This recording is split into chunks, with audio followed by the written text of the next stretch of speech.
രാജകുമാരിക്ക് പ്രണയം ആ രാജ്യത്തിലെ യുവാവായ ഒരു കൃഷിക്കാരനോടായിരുന്നു. വിവരം രാജാവ് അറിഞ്ഞു. രാജാവ് ആ യുവാവായ കൃഷിക്കാരനെ രാജകൊട്ടാരത്തിലേക്ക് ക്ഷണിച്ചു. രാജാവ് അയാളോട് പറഞ്ഞു, രാജകുമാരിയെ നിനക്ക് വിവാഹം കഴിച്ചു തരുന്നതിൽ എനിക്ക് എതിർപ്പൊന്നുമല്ല. പക്ഷേ നീ ധൈര്യശാലിയും ബലവാനുമാണ് എന്ന് എനിക്ക് ബോധ്യപ്പെടണം. ഞാൻ നിനക്കൊരു ടാസ്ക് തരും, അത് നീ പൂർത്തീകരിക്കണം. കാളപ്പോരിൽ കമ്പമുണ്ടായിരുന്ന രാജാവ് യുവാവിനോട് പറഞ്ഞു, 3 അവസരങ്ങൾ നിനക്കുണ്ട്. 3 കാളകളെ നിന്റെ മുമ്പിലേക്ക് അയക്കും. ഏതെങ്കിലും ഒരു കാളയുടെ വാലിൽ പിടിച്ച് അതിനെ നീ മലർത്തിയടിക്കണം. ഒരു കാര്യം പ്രത്യേകം നീ ശ്രദ്ധിക്കണം, കാളയുടെ വാലിൽ മാത്രമേ പിടിക്കുവാൻ നിനക്ക് അനുവാദമുള്ളൂ. യുവാവ് സമ്മതിച്ചു. അങ്ങനെ കാളപ്പോര് നടക്കുന്ന ഇടത്തേക്ക് യുവാവ് കൊണ്ടുചെന്നു. ആദ്യത്തെ കാളയെ തുറന്നു വിട്ടു. ഭീമാകാരമായ ഒരു കാള. യുവാവിന് ബോധ്യമായി ഈ കാളയുടെ വാലിൽ പിടിക്കുവാനോ ഇതിനെ മലർത്തി അടിക്കുവാനോ തനിക്ക് കഴിയുകയില്ല എന്ന്.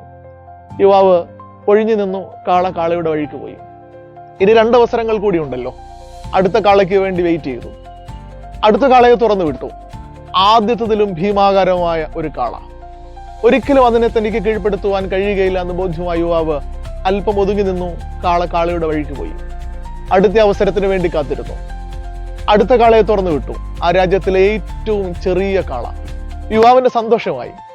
ഓടിച്ചെന്ന് അതിന്റെ വാലിൽ പിടിച്ച് കീഴ്പ്പെടുത്തുവാനായി കാളയുടെ അടുത്തെത്തിയ യുവാവ് അത്ഭുതപ്പെട്ടുപോയി.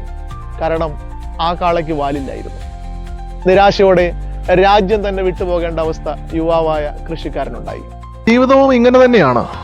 ജീവിതത്തിൽ പ്രതിസന്ധികൾ ഉണ്ടാകാം, പരീക്ഷണങ്ങൾ ഉണ്ടാകാം, പ്രതികൂലതകൾ ഉണ്ടാകാം. എന്നാൽ ഈ പരീക്ഷണങ്ങളും പ്രതികൂലതകളും ഒക്കെ ഉണ്ടാകുമ്പോൾ അത് കണ്ട് ഭയപ്പെട്ട് മാറി നിൽക്കുന്നവരാരും ചരിത്രം സൃഷ്ടിച്ചവരല്ല. ആ പ്രതിസന്ധികളെയും പ്രതികൂലതകളെയും പരീക്ഷണങ്ങളെയും ധീരമായി നേരിട്ടവരാണ് ചരിത്രം സൃഷ്ടിച്ച പലരും. ശരിയല്ലേ?